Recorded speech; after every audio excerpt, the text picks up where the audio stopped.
realmente lo que vamos a ver hoy es un viaje rápido sobre lo que es la salud mental. Voy a intentar no meteros ningún rollo, no os preocupéis, sino intentemos ser incluso un tanto atrevidos con varios conceptos y vais a ver que realmente la cosa o es más fácil o es más complicada de lo que todos nosotros nos creemos.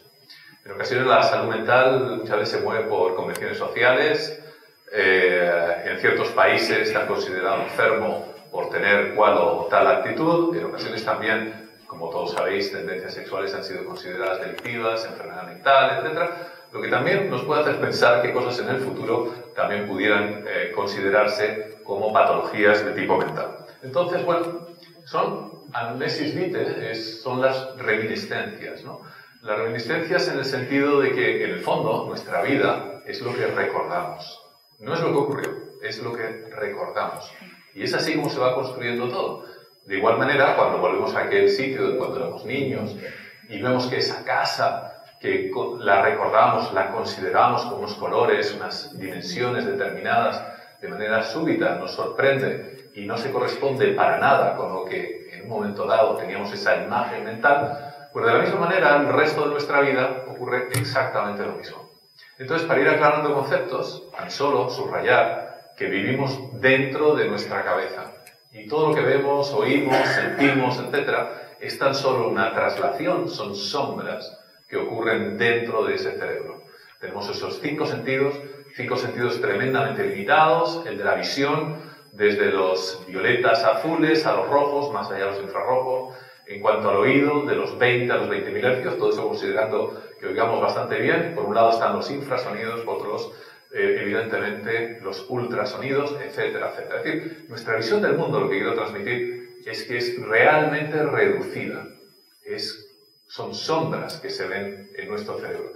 Entonces, la interpretación de todas aquellas cosas que vemos es eso, tan solo una interpretación.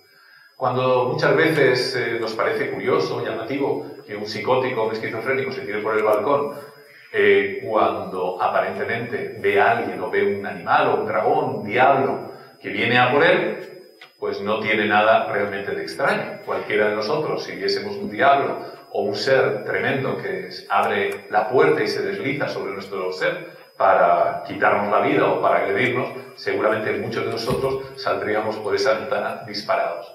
Todo depende del contexto y hay que saberlo interpretar. Bueno, la mente realmente es un conjunto, ¿no?, de capacidades cognitivas que engloban ese tipo de procesos, ¿no?, de percepción, pensamiento, conciencia, memoria, imaginación.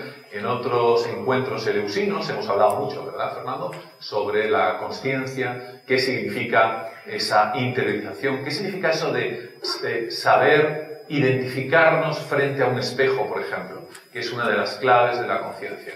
No todos los animales son capaces, de los primates unos pocos, los elefantes, un par de pájaros realmente, de córvidos habitualmente y muy poquito más. El resto de los seres vivos no son capaces de identificarse frente a un espejo. Bueno, ¿qué es? ¿Cómo se genera? Es uno de los grandes misterios todavía al día de hoy. Sabemos que obviamente se pierde con los anestésicos y paradójicamente desde el punto de vista neurológico los anestesistas son uno de los que más saben sobre la conciencia porque se dedican literalmente a hacer perder la conciencia a todas las personas que caen en sus manos, ya sea con el propofol, ya sea con la ketamina, ya sea con el alotane o con cualquier de este tipo de sustancias, ¿no? Bueno, la salud viene del latín, obviamente, salus, que es un estado de bienestar, de equilibrio, la ausencia de enfermedad, pero realmente es muy llamativo el factor genético. Es decir, todos creemos que cuando nacemos tenemos un cerebro virgen, que está a cero, que está reseteado, que realmente no tiene prácticamente información. Eso no es así para nada. Hay multitud de cosas que hemos heredado de nuestros padres, incluso, bueno, hay montones de estudios por ejemplo, con chicos, chicas, hijos adoptados en familias, evidentemente, que ni siquiera han conocido a sus padres biológicos y comparten multitud de características con ellos. Multitud. Quizá es el procesamiento, estamos aprendiendo todavía, la personalidad, ese peso hereditario, que tiene muchísima influencia sobre multitud de factores que ahora veremos, como la depresión, alcoholismo, los trastornos obsesivo-compulsivos, la esquizofrenia y lo de los niños adoptados. ¿Cómo somos de libres? Pues eso es una gran pregunta, ¿no? Los psiquiatras forenses siempre nos ponen verde porque hacemos informes muchas veces de asesinos. Y esos asesinos socialmente no suelen caer en muchas ocasiones pues muy bien al resto de la población, ¿no? Yo mismo fui psiquiatra forense de Bretón o de Patrick Nogueira, por ejemplo, el asesino de Pioz que mató a toda su familia y la descuartizó. Y cuando los tienes tête à tête, como se dice vulgarmente, y existe una comunicación más íntima, más personal, pues te das cuenta en muchas ocasiones que la libertad de la que quizá cualquiera de vosotros podéis disponer, en ocasiones se ve tremendamente restringida, ya sea por cuestiones neurológicas, como por ejemplo defendimos en el asesino de Pioz, Patrick Nogueira, que tenía una serie de alteraciones en los lóbulos frontales tremendas, y esto creo que es una cosa tremendamente interesante, porque no solamente revela cuestiones sobre el asesino en cuestión, no sé, si me oís bien al fondo, sí, gracias, sino que también revela muchas cosas sobre nosotros. Es decir, puede que la mayor parte, imagino, espero, de los que estamos aquí no hayamos nunca matado o asesinado a nadie. Pero ese tipo de alteraciones las podemos compartir muchos de nosotros y pueden este tipo de conformaciones de estilo anatómico, por así decirlo, pues de alguna manera configurar nuestra conducta. ¿Cómo podemos acusar a Patrick Nogueira de falta de empatía si tenía los lóbulos frontales como un queso gruyère? Pues realmente es complejo, pero eso a su vez evidentemente abre un abanico enorme dentro de la justicia, hasta el punto que nuestra defensa fue pionera en España, hace tan solo unos 3 años aproximadamente, y fue muy criticada por un lado, pero también finalmente el Tribunal Supremo nos felicitó por abrir una vía novedosa. Una vía que sabe dónde se empieza, pero no dónde se acaba, porque ¿qué hacemos con las personas que, por ejemplo, no tienen control neurológico sobre sus acciones?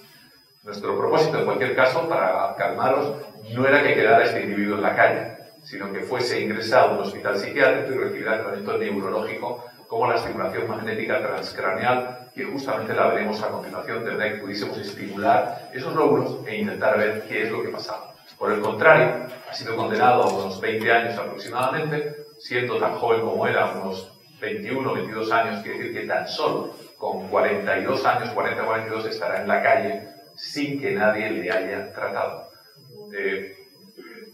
Entre otros detalles, había dejado parapléjico a su profesor en Brasil después de clavarle un cuchillo justamente en las cervicales. Es decir, que ya traía historia la cuestión. Luego está el tema de la epigenética, que es un tema realmente fascinante, ¿no? Esos genes que se activan, se apagan, se encienden. Bueno, es un tema maravilloso y apenas estudiado. Lourdes sabe mucho sobre la epigenética. Y yo creo que es muy significativo uno de los estudios que aparecieron impresos hace relativamente pocos años, de Mount Sinai. De hecho, conocí al autor del mismo. En cuanto al estrés heredado, lo que vieron fue lo siguiente. En supervivientes del Holocausto, pues no solamente los hijos, sino en los nietos, a pesar de que muchos ni siquiera habían conocido a sus abuelos que habían estado en los campos de concentración, a pesar de ello, mostraban niveles muy elevados de ansiedad. Estadísticamente, algo les había pasado. La especulación es que en esa epigenética, esos genes, sus abuelos se habían activado algo. Realmente, desde el punto de vista evolutivo, es tremendamente interesante, porque lo que está revelando es que si una generación sufre una serie de agresiones, por si acaso le transmite esa información a la siguiente generación para que de alguna manera pudiera estar preparada, ¿no? Pero eso abre también a su vez las puertas para muchísimas explicaciones de nuestro comportamiento, de nuestras actitudes y de nuestra conducta. Bueno, entramos vamos a hacer una especie como de viaje sobre temas de salud mental, la paradoja de la felicidad, ¿no? Como psiquiatra os diré que cuanto más veo a las personas buscarla, ¿no?, más infelices muchas veces son. esa búsqueda a toda costa de la felicidad, en el que muchas veces, de tanto encontrar la felicidad, lo único que acabamos buscando es el placer, que no la felicidad. Confundir esa felicidad con placer. El poder de la mente es tan brutal que tenemos, por ejemplo, los trastornos conversivos. El trastorno conversivo realmente es una afección mental en el que una persona pues, presenta ceguera, parálisis u otros síntomas del sistema nervioso de tipo neurológico. Estos trastornos conversivos, que también van de la mano con los estrés postraumático o el shell shock, se llama shell shock porque fue descrito sobre todo en la Primera Guerra Mundial, en aquellos soldados pues, que estaban en shock por un ataque muchas veces de gas mostaza o bien de obuses, y a partir de ese momento pues, perdían la salud mental, entraban en un estado de confusión y tenían una serie de movimientos automáticos de tipo neurológico que tardaban muchísimo tiempo en ceder. Pero claro, cuando hablamos de trastorno por estrés postraumático, mucha gente pues, piensa en esas películas de los veteranos del Vietnam o cualquier otro tipo de cuestiones. Hay muchas personas, muchas familias que tienen la guerra en casa, ya sea por violencia doméstica, ya sea por cualquier otro tipo de cuestión, por relaciones de pareja conflictivas, o con los padres, o con quien sea. Es decir, para tener un trastorno por estrés postraumático no hace falta ir a la guerra para nada, ¿no? En esas separaciones, en este país además, donde pasamos directamente, Fernando, de la cama o de pasarnos el pan en la mesa al juzgado, en el que no hay prácticamente una presencia de mediadores, como en la mayor parte de otros países, que es una cuestión de dinero, pero también muchas veces de tendencias políticas o procrastinadoras que tenemos en nuestro país también. Como curiosidad os diré que mucha gente que trabaja en la tele, por ejemplo, un ejemplo mucho más manido, personas que trabajan en medios de comunicación, en muchas ocasiones justamente lo que les falla es la voz cuando están muy agotados. Y no es porque tengan una faringitis, sino porque su propio cerebro llega un momento que bloquea las cuerdas vocales y no pueden seguir adelante. Eso lleva un montón de años en medios de comunicación y lo he visto en prácticamente 3/4 partes, por ejemplo, de los presentadores cuando están agotados. Respecto al trastorno por estrés postraumático conversivos, por ejemplo, tuve un caso hace unos años de una policía suiza en la que había quedado paralizada, después se encontraba en Winterthur y mientras caminaba cayó totalmente redonda al suelo. Le hicieron montones de exámenes, hicieron potenciales evocados, exámenes del sistema neurológico, todo estaba perfecto. Esta policía de origen español contactó conmigo la familia en España de que viniera, llegó un viernes por la tarde, lo recuerdo perfectamente, con muletas, además con una dificultad añadida, porque en aquel entonces la consulta la tenemos ahí en la Plaza de Cataluña en Madrid, iba a subir unas escaleras, no había facilidad arquitectónica, y entró en el despacho con las muletas, era un viernes por la tarde, y digo esto, no es banal, los viernes por la tarde usualmente tenía o tengo más tiempo en ocasiones, y decidí someterla a una sesión de hipnotismo. Después de varios meses de estar totalmente paralizada, pues durante la sesión de hipnotismo relató que en uno de los viajes, hacía ya por lo menos 20 años, 20 ya tenemos 40, unos 20 años de edad, en un viaje en autobús, que en aquel entonces iba en autobús a Suiza, en una parada nocturna se quedó ella sola en el autobús y fue violada por parte del conductor y su ayudante. A partir de ese instante, ese trauma, lógico trauma, obviamente, le había hecho perder su capacidad, su confianza en las piernas. Y así lo relataba ella bajo hipnosis. Comenzó a llorar, tuvo un proceso de catarsis y 2 o 3 horas después, aunque parezca mentira, salió caminando de la consulta al más puro estilo de los evangelios o al más puro estilo bíblico. Ante la sorpresa además de la secretaria que la había visto arrastrarse mientras entraba. Tenía, fijaros qué interesante, es un añadido, tenía su ropa de aquella noche todavía guardada en su casa en una bolsa de plástico y ni siquiera su marido conocía ese episodio, ¿no? Como acto simbólico le recomendé cuando volviera a Suiza quemar la ropa y hasta el día de hoy he salido de ella meses después y algún año después que otro y seguía perfectamente bien. Esos trastornos conversivos pueden llegar a perder la visión, por ejemplo. He visto casos de personas que son invidentes, no a nivel neurológico, sino a nivel neurogénico, es decir, justamente por esa incapacidad del cerebro de querer ver, de no querer ver. Bueno, enfermedades psicosomáticas, ¿quién no ha tenido alguna vez una enfermedad psicosomática, no? Esos dolores de espalda, esas reglas que van y vienen, esos eczemas, prácticamente una parte importante de los problemas de piel son de origen psicosomático, lo que no quiere decir que esto también tiene tela, que muchas veces cuando hablamos de lo psicosomático la gente te dice, no, doctor, pero si es real. Yo, no, si yo no dudo que sea real, lo psicosomático es real, pero tiene un origen quizá distinto al que usted se puede imaginar, ¿no? Muchas veces, de hecho, el diagnóstico es más bien por exclusión. Si no es esto, es lo otro, si no es esto, es lo demás allá. Y dentro de ese poder de la mente, lo tenemos también, evidentemente, en estos factores negativos. La fibromialgia, aunque está en estudio realmente el origen inmunológico de ello, colon irritable, el bruxismo, las cefaleas, la fatiga crónica, dolores que muchas veces no sabemos ni de dónde vienen y que desaparecen en ocasiones tras un divorcio, por ejemplo, tras un traslado de casa, esos cuidadores de personas ancianas que muchas veces sufren un síndrome del burnout o del quemado. De hecho, estadísticamente se ha visto que, por ejemplo, los cuidadores de personas enfermas tienen una mortalidad mayor que la que le corresponde a su grupo de edad. Es decir, te acabas quemando, entras en un infierno, en una verdadera espiral y finalmente tu cuerpo, a través de ese estrés que tiene la mente, se va evidentemente resintiendo.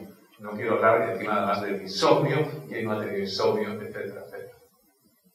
Otra cosa interesante, fijaros que el 30% más o menos de lo que observamos en neurología no tiene base orgánica, sobre todo en los problemas de columna. Estamos hartos de ver gente que se opera de una vértebra, de un disco intervertebral, etcétera, y en ocasiones acaba peor de lo que estaba antes del susodicho problema, ¿no?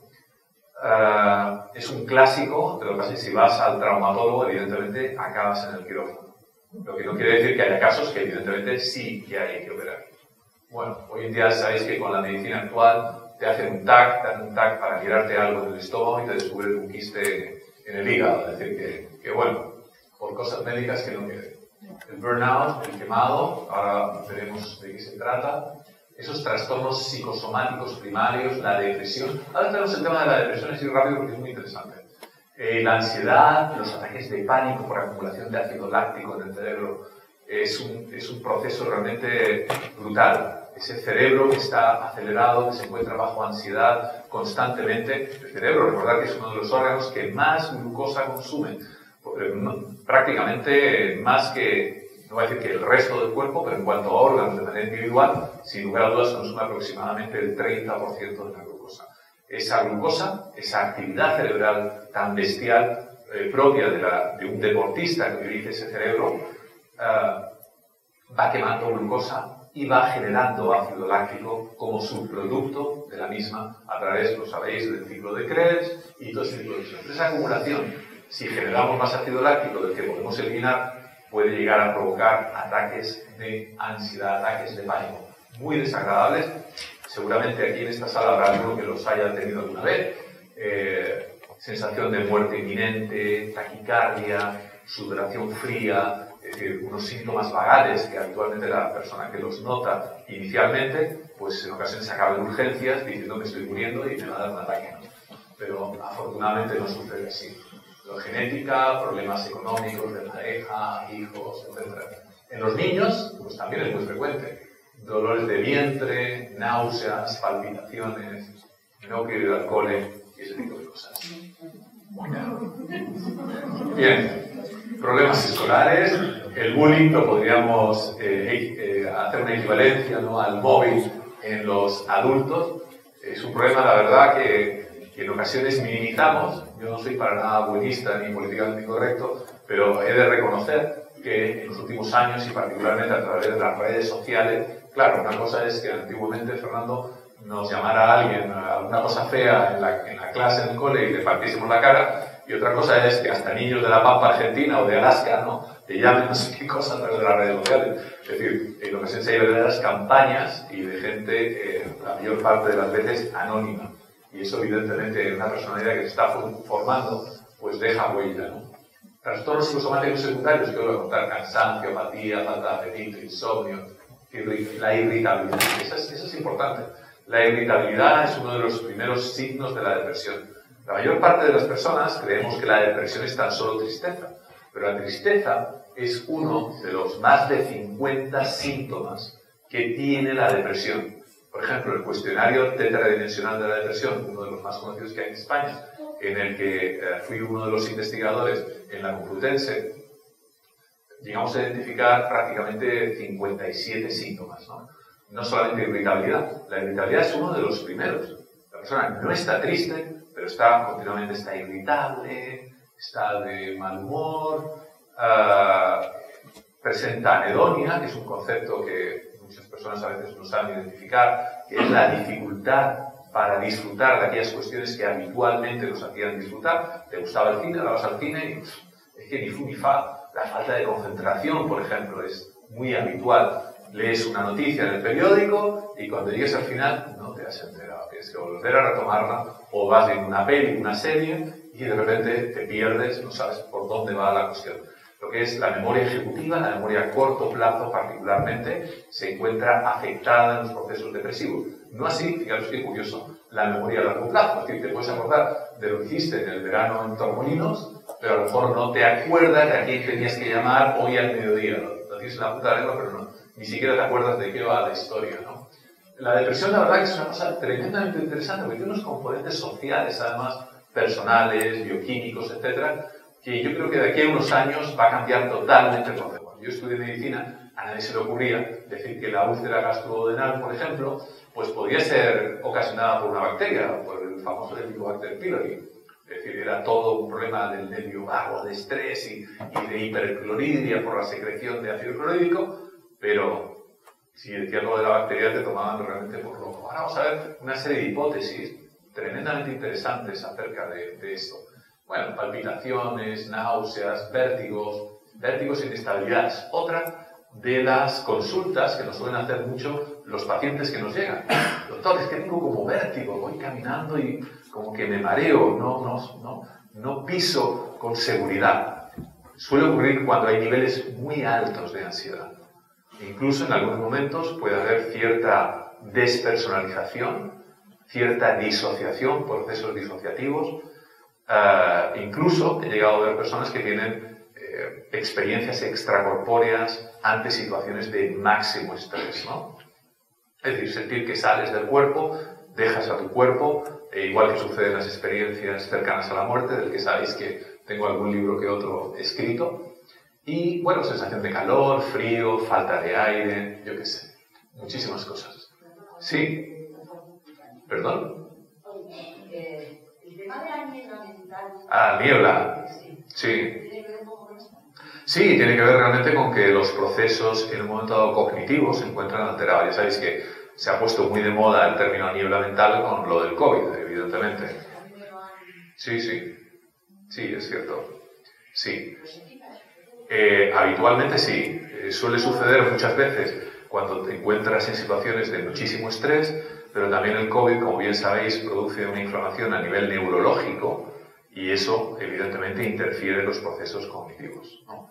De hecho, se han encontrado virus, evidentemente, a nivel cerebral, todo lo que es en el techo, evidentemente, de la orofaringe, que es a través de donde aparentemente hay una lámina, se llama la lámina cribosa, en el techo justamente de la nariz, por donde concurren los nervios olfatorios, por algún sitio se huele evidentemente, que van al cerebro, uno de los pares craneales, y a través de esa infección penetra dentro del cerebro, aparentemente es la vía, y eso produce todos los síntomas neurológicos, ¿no? De hecho, es un síntoma de los más frecuentes. Afortunadamente suele desaparecer. Sí, lo de la piel del paciente que os lo he dicho es frecuentísimo. Yo creo que, no sé, si exagero cuando digo las 3/4 partes de los dermatólogos deberían de mandar a sus pacientes a un psicólogo o a un psiquiatra. Con esto no estoy diciendo para nada ni que estén locos ni sean un trastorno mental, pero sí que se pueden encontrar bajo situaciones de presión emocional tan potente que su cuerpo evidentemente está teniendo respuestas de tipo patológico. Se ve. Y fijaros una cosa importante también, cuando lo vemos en la piel, de razones obvias es porque está en el exterior. No vemos lo que está sucediendo dentro de nosotros mismos, ¿no? En el hígado, en los riñones y en multitud de órganos que también están sufriendo esa presión con el estrés. Bueno, problemas respiratorios, hiperventilación, incluso aquellos que sufren asma bronquial conocen perfectamente lo que son los factores emocionales y los ataques de asma muchas veces cuando se están sometidos a algún tipo de estrés suplementario al habitual, ¿no? Rinitis alérgica, etc. Bueno, su sistema inmunitario, ahora entraremos en ello realmente de una manera rápida. Enfermedades infecciosas, incluso alérgicas, derivadas del sistema inmunitario. Bueno, a nivel cardiovascular, taquicardias, arritmias, por ejemplo, hipertensión, angina de pecho, evidentemente, infartos, etcétera, etcétera, que yo creo que es un clásico además de todos conocido. Vais a ver ahora unas curiosidades sobre el tema de cardíaco y la mente. Los gastrointestinales, pues también, ¿qué os voy a decir? Es decir, son cuestiones que tienen que ver muchísimo. Vómitos, estreñimiento, gastritis, úlcera, la hiperacidez, el colon irritable, que también están llenas las consultas de personas que han sufrido problemas con el colon irritable. Dolores crónicos, psicosomáticos, sintomatología asociada con el dolor, cefaleas, migrañas, artritis. Nosotros hacemos tratamientos en nuestro centro, por ejemplo, que son no experimentales, porque me parece que estamos tratando a los pacientes como cobayas, pero sí que, por ejemplo, hacemos tratamientos con ketamina. De hecho, esta misma semana hemos acabado un ciclo. Y para depresiones resistentes o personas con dolores crónicos, pues realmente en muchas ocasiones solamente suele fallar más o menos estadísticamente en 1 de cada 4, es decir, hay éxito en 3 de cada 4, tienen un éxito realmente importante. La ketamina provoca una neurogénesis, actúa a nivel de unos mecanismos que se llaman GABA dentro del cerebro, y esa especie de reseteo a nivel cerebral es, nunca mejor dicho, mano de santo en trastorno por estrés postraumático, depresiones resistentes al tratamiento o dolores crónicos con un componente neurogénico importante. Es tan espectacular que la verdad que no he tenido tiempo de traeros un vídeo, por ejemplo, de personas con su testimonio, pero es tremendamente llamativo, ¿no? Ayer mismo vi una paciente que es norteamericana pero vive aquí en España, que después de varios años por fin se encontraba bien, o un chico que era periodista, que lleva años encerrado en su casa y está perfectamente bien, etcétera, etcétera. Hay que repetir, eso sí, de manera periódica, a veces cada vez es verdad más lejos entre los intervalos la ketamina, pero son dosis, entre paréntesis, lo digo para que no os vayáis por ahí a comprar ketamina en cualquier lado, son dosis subclínicas, el paciente está totalmente despierto, un poco tontaillo, es verdad, pero vamos, puede incluso conversar, escuchar música durante la hora y media que está bajo el efecto de la ketamina y luego esa recuperación. Paradójicamente tiene una serie de cualidades de tipo enteogénico, no como la ayahuasca, pero sí con revelaciones, ¿no? Eso es otro factor. Yo tengo una conocida en San Francisco que utiliza la ketamina y aprovecha también para hacer terapia de tipo espiritual con la ketamina en cuestión. Es decir, se encuentra esas revelaciones, puedes ver tu vida, ponerla en orden. Recuerdo un paciente también que cada vez que le ponemos ketamina ve la vida suya como si fueran cajones en una gran estantería donde se dedica a abrir y cerrar y poner en orden problemas y cuestiones que tiene en su vida, ¿no? Trastornos endocrinos, creo que es un clásico también, el hipertiroidismo, el hipotiroidismo, la obesidad, la diabetes.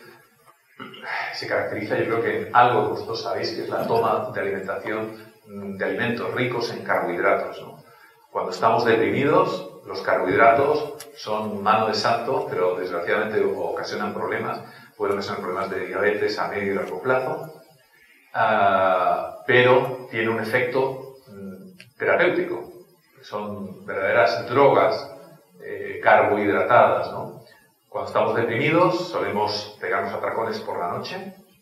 Esos atracones no comemos anchoas, ni apio, ni tomate, ni ensalada de tomate, sino que nos metemos croissants de chocolate, nos metemos pan con mantequilla, nos metemos chocolate muy psicoactivo, no es una tontería, tiene feniletilamina, tiene compuestos cannabinoideos, tiene glucosa, carbohidratos, y por ello es uno de los alimentos más psicoactivos que tiene.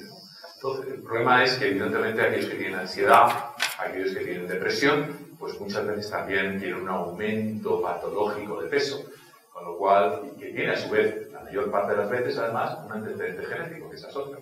Pero bueno, ahora ahondaremos un poquito más en eso, no quiero tampoco aburrirlos. Bien, esos dolores musculares, las cefaleas tensionales, por ejemplo, en el caso que os he contado hace un momento, la ketamina, aquellos que recuperan su estado de ánimo, es frecuentísimo quitarles muchas veces el topiramato, el tegretol que han estado tomando, porque son antiepilépticos, también se utilizan para esas cefaleas tensionales. Esta misma mediodía estaba justamente en la clínica y a una paciente que sufría cefaleas tensionales, pero que lleva ya varias semanas perfectamente bien, ya no le duele la cabeza porque está fuera de su entorno familiar, entra mucho más tranquila y no necesita la medicación. La familia es el mayor enemigo que tenemos todos en nuestra casa. Bueno, no digo la familia más inmediata, la familia que a veces está un poquito mal. Bien, bueno, nos llevamos bien, no digo yo. Por ahora nos llevamos bien. Bien, bueno, lo que me refiero no es una banalidad lo de la familia, porque evidentemente aquellas personas con las que compartimos emociones, pues lógicamente somos los más vulnerables con ellos, ¿no? Es decir, no es lo mismo que un familiar tuyo o tu madre, tu padre, lo que sea, te insulte o te diga una cosa que a lo mejor un tipo en la calle cuando te saltas un ceda al paso. Eso es algo obvio, pero a veces nos olvida, ¿no? La familia es la gran fuente. Nosotros los psiquiatras vivimos de la familia. Bueno, diagnóstico, sí, de la niñez, del padre, de la madre y particularmente de las madres, y no hay ningún comentario machista, tranquilidad. Las madres suelen ser las que más tiempo pasan con los niños, por lo tanto son las más proclives a transmitirles cualquier problema. Si fuesen dos hombres, pues serían los padres. Pero bueno, sigamos con lo nuestro. Puede hacer sentirse culpable este tipo de cuestiones de tipo psicosomático. Esto es muy frecuente. La persona dice, me lo fabrico yo mismo, soy yo el culpable. Entonces digo, no, tranquilo. Tenemos como dentro de nosotros, yo creo que es un campo tremendamente interesante para investigar, ¿no? Los yoes que tenemos dentro de nosotros. La mayor parte intentamos tener unidos más o menos los yoes. Tampoco es cosa de tener personalidades múltiples, como en muchas películas o muchas novelas, aunque es verdad, hemos visto pacientes con personalidades múltiples, pero quizá otra de las claves de salud mental es intentar que todos esos yoes se lleven más o menos bien entre sí y sean más o menos coherentes. Porque en el fondo no deja de ser una ilusión, una fantasía, el que yo soy solamente uno. Somos muchos y depende de las circunstancias, unos yoes se van expresando tras otros.